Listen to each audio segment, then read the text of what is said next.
103వ దావీదు కీర్తన 13వ వచనం. తండ్రి తన కుమారుల ఎడల జాలిపడునట్లు యెహోవా తన యందు భయభక్తులు గల వారి ఎడల జాలిపడును.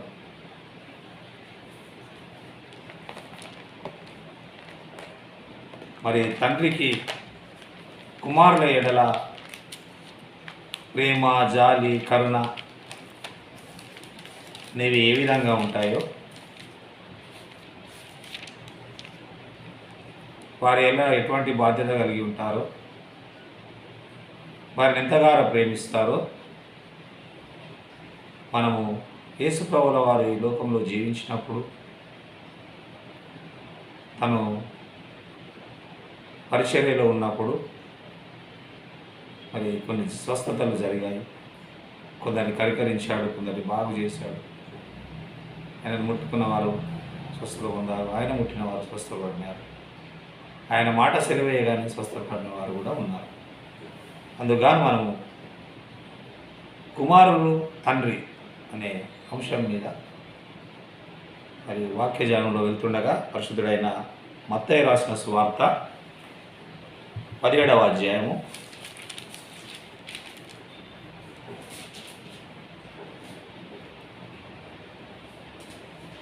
17వ అధ్యాయము 14వ వచనం.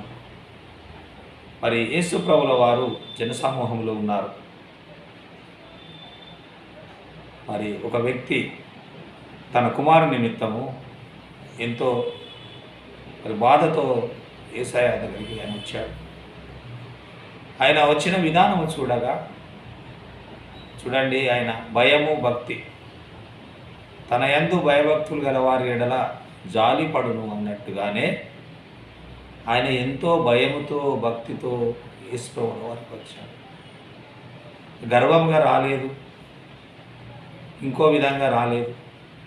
ఆయన వచ్చిన విధానం మరి వాక్యంలో రాయబడి ఉన్నది ఏంటంటే, ఆయన ఎదుట మోకాల్లోని ప్రభువా ఈజ్ ప్రేజింగ్. చూడండి, మోకాల్లోని తనను తాను తగ్గించుకున్నాడు. దేవుని ఎదుట తగ్గించుకొని, ప్రభువా నా కుమారుని కరుణింపుము, నా కుమారుని కరుణింపుము. తండ్రి యొక్క ఆవేదన, దుఃఖము, బాధ. కుమారుడు చనిపోయే పరిస్థితిలో ఉన్నాడు. తండ్రిగా చూడండి, తన బాధ్యత పరిగెత్తుకొని వచ్చాడు తండ్రి దగ్గరికి. ముఖాల నుండి ప్రార్థిస్తున్నాడు, నా కుమారుని కరుణింపుము. వాడు చాంద్రరోగి మిక్కిలి బాధపడుచున్నాడు, ఏలైనగా అగ్నిలోను నీళ్లలోను తరచుగా పడుచున్నాడు. ఇక్కడ కుమారుని యొక్క పరిస్థితిని యేసుప్రభుల వారికి అతను చెప్తున్నాడు. తాను చాంద్రరోగి మరి బాధపడుచున్నాడు, అగ్నిలోను నీళ్లలోను తరచుగా పడుచున్నాడు. అసలు ఆయనకు అగ్ని అంటే తెలియదు, నీళ్ళంటే తెలియదు, రెండింటికి ఉన్న వ్యత్యాసం ఏంటో తెలియదు. మరి ఆయన పలుసార్లు పడుచున్నాడు అని చెప్తున్నాడు, తరచుగా పడుచున్నాడు. అయితే నీ శిష్యులు యుద్ధకు వచ్చి, నీ శిష్యుల యుద్ధకు వారిని తీసుకొని వచ్చితివి కానీ వారు వారిని స్వస్థపరచలేక పోయిరని చెప్పాను. అందుకు యేసు, విశ్వాసం లేని మూర్ఖతరం వారలారా, మీతో నేను ఎంతకాలం ముందును, ఎంతవరకు మిమ్మను సహింతును, వాని నా యుద్ధకు తీసుకురండి అని చెప్పాను. అంతటా యేసు ఆ దయ్యంను గద్దింపగా అది వారిని వదిలిపోయాను. ఇక్కడ యేసు ప్రభువుల వారు ఒక మాట అన్నారు, నీ శిష్యుల దగ్గరికి తీసుకొచ్చామయ్యా, వారు స్వస్థపరచలేకపోయారు. నా కుమారుణ్ణి వారు స్వస్థపరచలేకపోయారు అని ఆయన చెప్పినప్పుడు, ఆ వ్యక్తి చెప్పినప్పుడు యేసు ప్రభువుల వారు కోపం వచ్చింది. ఏమన్నారు? విశ్వాసము లేని మూర్ఖతరం వారలా, విశ్వాసము లేని మూర్ఖతరం వల్ల నీకు విశ్వాసం లేదు. ఎంతవరకు మిమ్మల్ని సాయిస్తున్నావు? ఎంత మటుకు మేము సాయించాలి? ఎంతో కాలం నుంచి నాతో ఉంటున్నారు, నన్ను చూస్తున్నారు, ఇంకా నన్ను విశ్వసిస్తలేరు, మీకు ఇంకా నమ్మకం లేదు అని వారిని గద్దించాడు. ఎంతవరకు నేను సహించడం అన్నది ఇక్కడ చాలా తక్కువ మట్టుకే ఉంటుంది. సహించే ఓపిక కూడా మానవుల మనకు చాలా తక్కువనే. సహించలేము, ఓర్చుకోలేము. క్రిస్తవ గారు కూడా మాట అంటున్నారు, ఎంత మట్టుకు మిమ్మల్ని నేను సహించాలి? ఎందుకంటే మీలో విశ్వాసం లేదు.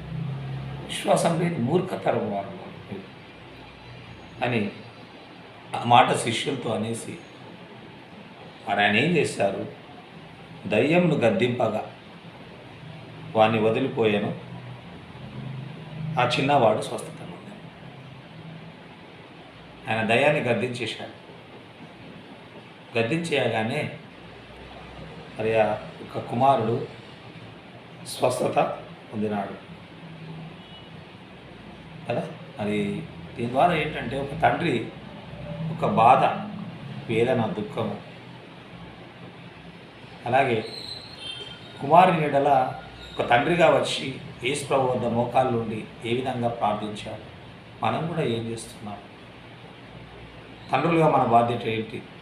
కుమారులు ఏ పరిస్థితుల్లో ఉంటున్నారు? నేటి సమాజంలో కుమారుల విషయంలో తండ్రులు ఎంతగానో మరి బాధ పడుతున్నారు, ఎంతో టెన్షన్స్, ఒత్తిడికి గురవుతున్నారు ప్రస్తుత సమాజంలో, ప్రస్తుత పరిస్థితుల్లో, ప్రస్తుత కాలంలో. మరి అప్పుడు కూడా ఒక కుమారుడు బాగలేకుంటే తండ్రి ఏ విధంగా బాధపడుతున్నాడు, ఏ విధంగా దుఃఖిస్తున్నాడు. యేసయ్య వారికి వచ్చిన పరిస్థితి చూడండి.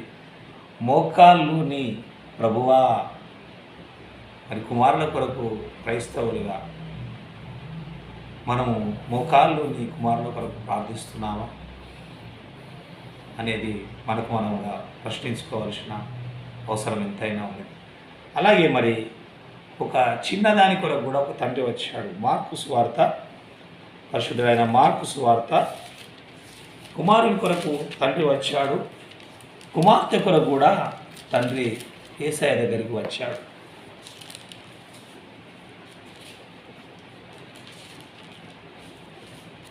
పరిశుద్ధుడైన మార్కు సువార్త 5వ అధ్యాయము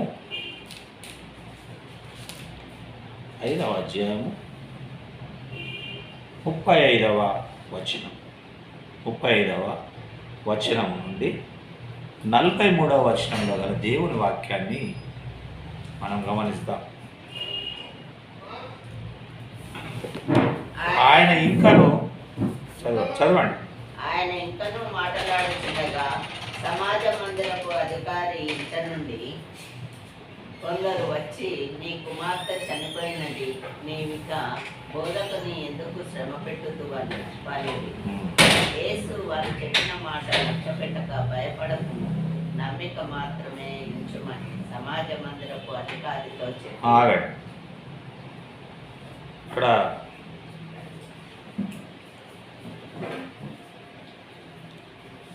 అంతకుముందు 12 ఏళ్ళ నుండి రక్తస్రావం కలిగిన ఒక స్త్రీని, ఒక రోగిని యేసు ప్రభువుల వారు స్వస్థపరిచినారు. ఆమెతో సమాధానం గలవాని పొమ్ము, నీ బాధ నివారైనది, నీకు స్వస్థత కలుగును కాక అని చెప్పారు. ఆమె వెళ్ళిపోయింది. నెక్స్ట్ ఆయన ఇంకా మాట్లాడుతూ ఉన్నారు. మాట్లాడుతూ ఉంటే ఒక సమాజ మందిరపు అధికారి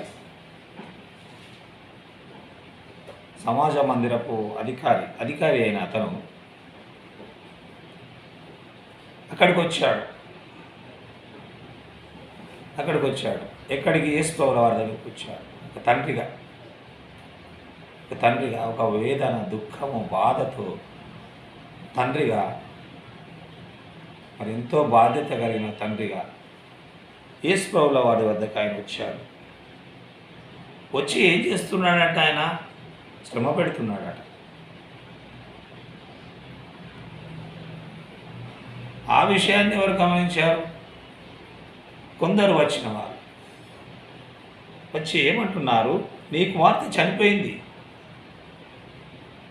నీవిక బోధకుని ఎందుకు శ్రమ పెట్టుదు, ఎందుకు శ్రమ పెడుతున్నావు, ఎందుకు బోధకుని విసిగిస్తున్నావు, విసుగగా ఎడతెగక ప్రార్థించుడి అని వాక్యం చెప్తుంది.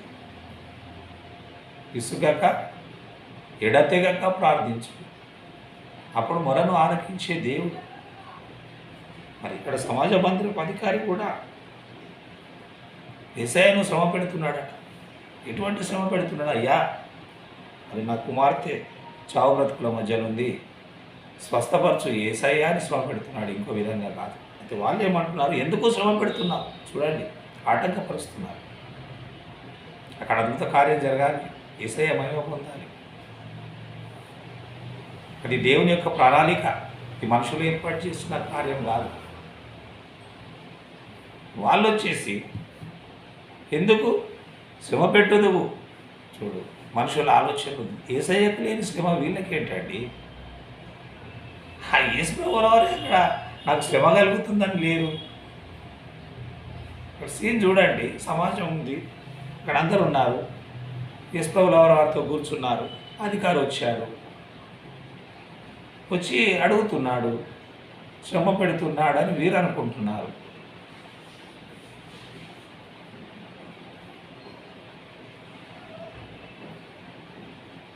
అయితే యేసు వారు చెప్పిన మాట లక్ష్య పెట్టక,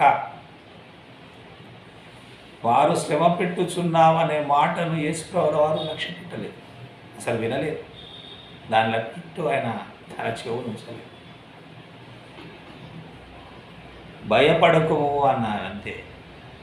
ఒకటే మాట, సమాజ మందిరపు అధికారితో మాత్రమే భయపడకము. వారి మాటలు లక్ష్య పెట్టక, యేసు ప్రభువుల వారు వారి మాటలు లక్ష్య పెట్టక, వారి ఆటంకాన్ని లక్ష్యం చేయక, భయపడకము, నమ్మిక మాత్రము ఉంచుమని సమాజ మందిరపు అధికారితో చెప్పి, భయపడకము, నమ్మిక మాత్రము ఉంచు. మనకు చాలా విధమైన భయాలు ఉంటాయి, అనేక విధాలుగా భయపడుతుంటాం. కొందరి ద్వారా మనం భయభ్రాంతులకు గురవుతాం, మరణం సంభవిస్తుందేమో అని భయపడతాం, పిల్లల భవిష్యత్తు గురించి బాధపడుతుంటాం, మన ఆర్థిక పరిస్థితుల గురించి ఎంతో ఆలోచిస్తుంటాం, మనం ఏమో సంపాదించలేకపోయామనే ఒక చింత మనలో ఉంటుంది. మన పిల్లలు చదువుకోలేదనో, మరి మన పిల్లలు దురలవాట్లకు లోనయ్యారనో, వ్యసనపరులు అయ్యారనో, త్రాగుబోతులు అయ్యారనో, డ్రగ్స్కి అడిక్ట్ అయ్యారనో అని బిడ్డల గురించి మనం ఎంతో బాధపడుతుంటాం. అక్కడ చూడండి, ఒక వ్యక్తి మోకాల్లోనే ప్రభువా అంటున్నాడు. ఇక్కడ సమాజ అధికార పొద్దుకి వచ్చి శ్రమ పెడుతున్నాడు అని అంటున్నారు. ఇద్దరు తండ్రుల యొక్క ఆవేదన, ఒకరు కుమార్తె గురించి, ఒకరు కుమారుని గురించి. మరి యేసయ్య ఏమంటున్నాడు? భయపడకము, నమ్మిక మాత్రం ఉంచు. అవును, నువ్వు మోకాళ్ళ నుండి ప్రార్థన చేసినప్పుడు నీకు వచ్చే జవాబు నీకున్న విశ్వాసాన్ని బట్టి భయపడకము అంటాడు యేసయ్య, నమ్మిక మాత్రం ఉంచుము అంటాడు. చెప్పి పేతురు, యాకోబు సోదరుడు యోహాను అను వారిని తప్ప మరి ఎవరినైనాను తన వెంబడి రానియక. అంతమంది ఉన్నారు, అంతమందిలో యేసు ప్రభువుల వారు ఎవరిని సెలెక్ట్ చేసుకొని తీసుకెళ్తున్నారంటే పేతురు, యాకోబు సహోదరుడు యొక్క యోహాను అను వారు మాత్రం తన వెంట తీసుకొని యేసయ్య వారు బయలుదేరారు. అభయం ఇచ్చి బయలుదేరారు. ఆయన ఎక్కడికి వచ్చారు? సమాజ మందిరపు అధికారింటికి వచ్చేశారు. సమాజ మందిరపు అధికారింటికి వచ్చి వారు గొల్లుగా నుండి చాలా ఏడ్చుచు ప్రలాపించుచూ ఉండుట చూచి అక్కడ ఏం జరుగుతుంది? వారంతా కూడుకున్నారు, గుల్లుగా ఏడుస్తున్నారు, గట్టిగా ఏడుస్తున్నారు, ప్రలాపిస్తున్నారు. ఇదంతా యేసయ్య చూస్తున్నారు. వాళ్ళ వేదన, వాళ్ళ ఏడుపులు, వాళ్ళ ప్రలాపాలు చూసి ఏం చేశాడు? అక్కడ ఏం మాట్లాడలేదు. ఆ తర్వాత ఏం చేసి లోపలికి పోయి, మీరేలా గొల్లు చేసి ఏడ్చుచున్నారు? చూడండి ఎంత ధైర్యం యేసయ్య. ఒక రకంగా అది వారిని గద్దించినట్టు అనుకుందాం, వాళ్ళని కోపపడినట్టు అనుకుందాం. మీరెలా గొల్లు చేసి ఏడుచున్నారు? Question mark. మీరు ఎందుకు ఏడుస్తున్నారు? ఈ గొల్లంతా ఏంటి అంటే ఏడవరా? చనిపోయింది కదా, చిన్నది చనిపోయింది. చనిపోయినప్పుడు ఏడవడం సహజం. యేసయ్య వారు చూడండి, మీరేలా గొల్లు చేసి ఏడ్చుచున్నారు? ఎందుకు ఏడుస్తున్నారు మీరు?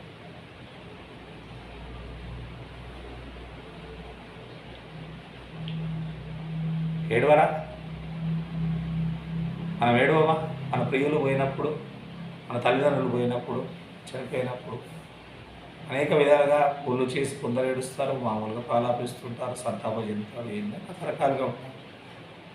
అయితే యేసయ్య మరి తెలియదా చిన్నది చనిపోయింది కాబట్టి ఏడుస్తున్నారని? కానీ అక్కడ ఒక మాట అన్నాడు, చిన్నది నిద్రించుతున్నదే కానీ చనిపోలేదు. ఇదంతా చనిపోయింది అనుకుంటున్నారు.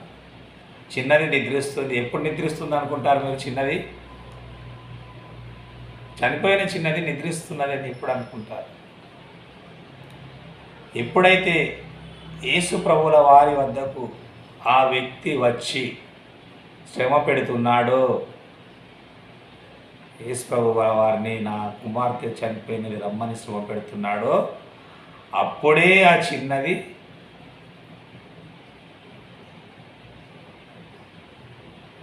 ఏమైంది? మేల్కొనింది. చావు నుండి మేల్కొనింది. చిన్నది నిద్రించుచున్నది, చనిపోలేదు అని వారితో చెప్పారు. అప్పుడే మేల్కొనింది. అప్పుడే అద్భుత కార్యం జరిగింది. యేసు ప్రభువుల వారితో మాట్లాడుతుంటే అద్భుత క్రియ జరిగిపోయింది అక్కడ. కాకపోతే ఆయన అంత బాధపడుతున్నాడు కదా, ఏడుస్తున్నాడు కదా, సరే వెళ్దాం, ఇంటికి వెళ్దామని వచ్చాడు. ఇంటి దగ్గర పరిస్థితులు గమనిద్దాం, ఏం చేస్తుంది. వాళ్ళకి ఎంత విశ్వాసం ఉంది, వాళ్ళే విధంగా ఉన్నారు. అది వచ్చి అదంతా గమనించి వారిని గద్దించి, చిన్నది చనిపోలేదు, నిద్రించుతున్నది అని చెప్పారు. అందుకు వారు ఏం చేశారు చూడండి. యేసు ప్రభువుల వారికి ఎన్ని శ్రమలు లోకంలో. అపహసిస్తున్నారండి, అపహసిస్తున్నారు. మనుషులు అపహసిస్తున్నారు. కొన్నిసార్లు మన దుఃఖాలు మనుషులకు అపహాసాలవుతాయి, అపహాస్యం చేస్తారు. కొన్ని మనుషులలో కొన్ని హృదయాల్లో ఎట్లా ఉంటాయంటే, ఎదుటి వ్యక్తికి కానీ కుటుంబ సభ్యులకు కానీ ఇంకా కొన్ని విధాలుగా ఏదైనా జరిగినప్పుడు కొందరు సంతోషించేవారు ఉంటారు. సంతోషించడమే మాత్రం కాదు, వారు ఇంకొకరితో మాట్లాడే విధానంలో అపహసిస్తుంటారు. వారు చెప్తే వినలేదు. మేము ఎన్నోసార్లు చెప్పాము, వాళ్ళ జ్ఞానం లేదు, ఆలోచన లేదు, వాళ్ళు మూర్ఖులు అని అపహసిస్తుంటారు. ఇక్కడ చూడండి, ఈ వ్యక్తికి ఏమో విశ్వాసం ఉంది, రండి రా అని శ్రమ పెడుతున్నాడు, భయపడుతున్నాడు. వీళ్ళెవరండి అపహసించడానికి? లోకులు కూర్చున్నవారు. ఆయన చెప్పిన మాటను అపహసించారు.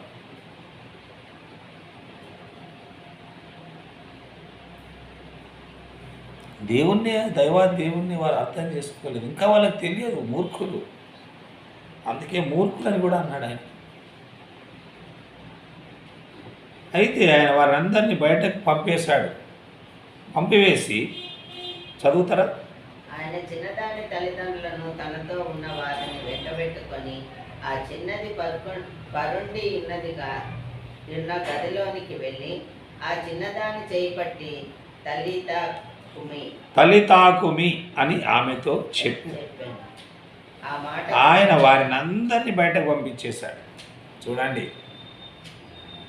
వీళ్ళందరితో ఏం పని లేదు. వీళ్ళ అపవాస్యాలతో దేవునికి ఏం అక్కర్లేదు. వాళ్ళందరినీ ఏమన్నాడు, మీరందరూ దయచేసి బయటకు వెళ్ళిపోండి, మీతో నాకేం పని లేదు, నాతో మీకేం పని లేదు. ఇక్కడ కార్యం జరగాల్సింది ఈ కుటుంబానికి, నా అవసరత ఈ కుటుంబానికి ఉంది. ఈ కుటుంబం నా కుటుంబం, నా నామం ఎరిగిన కుటుంబము, నన్ను ప్రార్థించే కుటుంబము, నా మీద విశ్వాసం ఉన్న కుటుంబము, నా యందు భయము భక్తి కలిగిన కుటుంబం. ఏ కుటుంబము ఏ విధంగా ఉందో యేసయ్యకు తెలుసు.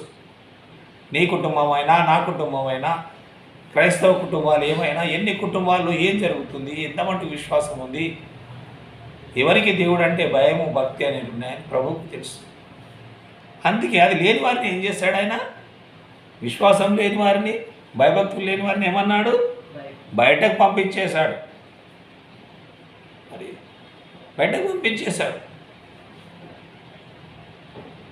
బయటకు పంపించేసి తలి తాకుమి అన్నాడు. తలి తాకుమి అన్నాడు. సామెతలు 15:29 వచనంలో ఒక మాట ఉంది. సామెతల 15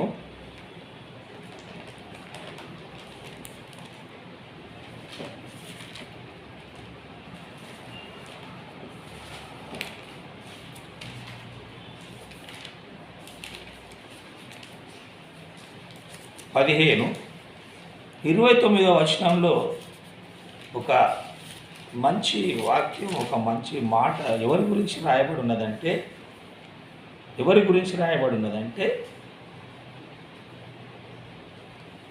చెప్పండి, వచనం చదవండి. 15:29 వచనము. భక్తిహీనుల నోరు చెడ్డ మాటలు కాదమ్మా, కాదు. 29 వచనం. భక్తిహీనులకు యెహోవా దూరస్తుడు, కరెక్టే. కానీ ఎవరికి సమీపస్తుడు? ఎవరిని అంగీకరిస్తున్నాడు? నీతిమంతుల ప్రార్థన ఆయన అంగీకరించును. దేవునికి కావాల్సింది ఇదే. నీతిమంతులు ఎవరు? దేవుని యందు భయము భక్తి గలవారు. దేవుడు అంటే భయము భక్తి ఉన్నవారు వాళ్ళు నీతిగా ఉంటారు. చెడ్డ పనులు చేయరు, చెడ్డ కార్యాలు చేయరు, పాపకార్యాలు చేయరు. వారికి ఆ మనసు అంగీకరించరు. కారణం ఏంటి? యెహోవా యందలి భయము, ఆయన యందలి భక్తి అన్నాం కదా. మనం ఇంత వచనంలో చదివాం కదా. ఆ భయము భక్తి గలవారు నీతిగా ఉంటారు సమాజం. అందుకే ఆయన ఏం చేస్తున్నాడట? ఆయన ప్రార్థనను, వారి ప్రార్థనను ఆయన అంగీకరిస్తున్నాడు. ఎవరి ప్రార్థనను? పుణ్యకార్యాలు చేయటం వల్లనే నీతిమంతులు అవుతారా? పేరు ప్రశ్నల కొరకు ధర్మకార్యాలు చేసేవారు నీతిమంతులు అవుతారా? కీర్తి కొరకు, పేరు కొరకు ప్రాకులాడే వారు నీతిమంతులు అవుతారా? కాదు. ఇదే 13వ వచనంలో, 103:13వ వచనంలో, కీర్తనలో తీయండి.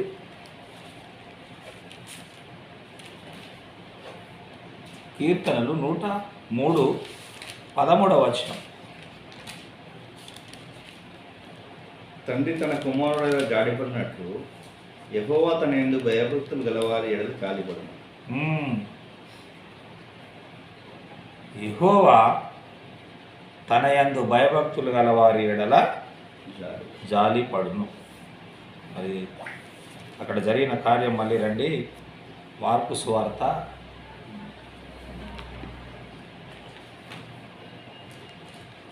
5వ అధ్యాయంలోకి వస్తే మళ్ళీ తిరిగి మనం, ఎందుకంటే నీతిమంతులు వారు అక్కడ ప్రభువులో వారు చూశారు. నీతిమంతుల ప్రార్థన ఆయన అంగీకరిస్తాడట. అక్కడ వాళ్ళంతా సమాజంలో వాళ్ళు వచ్చేసి అల్లరి చేస్తున్నారు, గొల్లున ఏడుస్తున్నారు.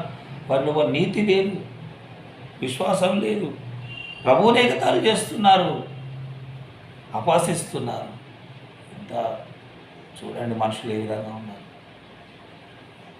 అపహసిస్తున్నారు. అయితే వారిని వెంట పెట్టుకొని యేసుప్రభుల వారు వెళ్ళారు. మరి తల్లిదండ్రులను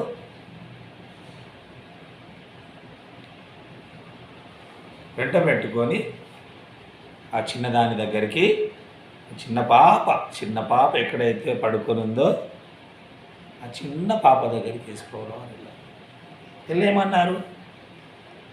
చిన్నదానా చిన్నదానా చిన్నదానా లేమో. మీరు ఒక్కసారి కళ్ళు మూసుకొని యేసుప్రభుల వారు పలికిన ఆ మాటను మీరు కూడా ఆ స్థానంలో ఉండి అనండి, చిన్నదానా లేము, చిన్నదానా లేము. దానికి అర్థము తలి తాకుమి. ఆమె వయసు ఎంత అంటే అక్కడ 12 సంవత్సరం. చిన్నది ఏం చేసేది? లేచి నడవ, చదవండి. వెంటనే ఆ చిన్నది లేచి నడవసాగెను. ఒకే ఒక మాట, చిన్నదానా లేమ్మని నీతో చెప్పుచున్నాను. వెంటనే ఆ చిన్నది లేచి నడవసాగెను. చూడండి, చనిపోయిన చిన్నది లేచి నడుస్తుంది. ఆమె వయసు ఎంత అంటే 12 ఇయర్స్, చిన్న పాప, 12 ఇయర్స్ పాప. అక్కడ వెంటనే వారు బహుగా విస్మయమొందిరి. వారు అంటే ఎవరు అనుకుంటున్నారు? ఈ అపహాసించిన వారు వెళ్ళిపోయారు. వాళ్ళు నిలబొట్టేసారు. యేసుప్రభు మీరు వెళ్ళిపోండి అంటారు. మన తల్లిదండ్రులు, మన రక్త సంబంధులు ఉండొచ్చు, వాళ్ళంతా విస్మయం పొందారు. మరి జరిగినది ఎవరికి తెలియకూడదు. ఆయన గట్టిగా అప్పగించి ఆమెకు ఆహారం పెట్టుడని చెప్పాడు. వైద్యుడిగా, జనరల్గా వైద్యుల దగ్గరికి వెళ్తే మనకు కూడా వైద్యులు సలహా ఇస్తుంటారు ఆహార విషయాలు. అలాగే యేసుప్రభుల వారు కూడా ఆ చిన్నదానికి ఆహారం పెట్టుడి అని ఆయన సలహా ఇచ్చారు. దీనివల్ల ఏమవుతుందంటే తండ్రికి కుమారుడు ఎలా మరి ఎలాంటి జాలి, మన తండ్రి అయిన యేసయ్యకు మన ఎడల చాలా జాలి, కరుణ ఉంది. తల్లిదండ్రులుగా మనం కూడా పిల్లల విడేలా ఎంతో మనం ఇటువంటి పరిస్థితులు వచ్చినప్పుడు బాధపడుతుంటాం. వాళ్ళకి అనారోగ్యం సంభవించినప్పుడు దుఃఖపడతాం, బాధపడతాం. హాస్పిటల్ అని తిరుగుతుంటాము. చనిపోయిన వారు బాధపడి వ్యసనాల గురించి ఎంతో చింతిస్తుంటాం. మన దేవుడని యేసయ్య మన అందరి కొరకు జాలిపడే యేసయ్య, కల్వరిలో మన కొరకు రక్తము చిందించిన యేసయ్య మన ఎడల జాలిపడడా? మరి మనము భక్తి విశ్వాసంతో ఉండాలి. విశ్వాసం లేకుంటే కూడా యేసయ్య బాధపడతాడు. మరి సాయంకాలం మరి ఈ వాక్య ధ్యానంలో మనం ధ్యానిస్తుండగా తండ్రి కుమారుడు ఎలా జాలిపడతాడో మరి మన దేవుడు కూడా ఎంతో జాలిపడే దేవుడు. మరి దేవుని యందు మనకు భయము, భక్తి, విశ్వాసము, నమ్మకం కలిగి ఉండాలి. అటువంటి జీవితం దేవుడు మనకు అనుగ్రహించును గాక. ఆమేన్.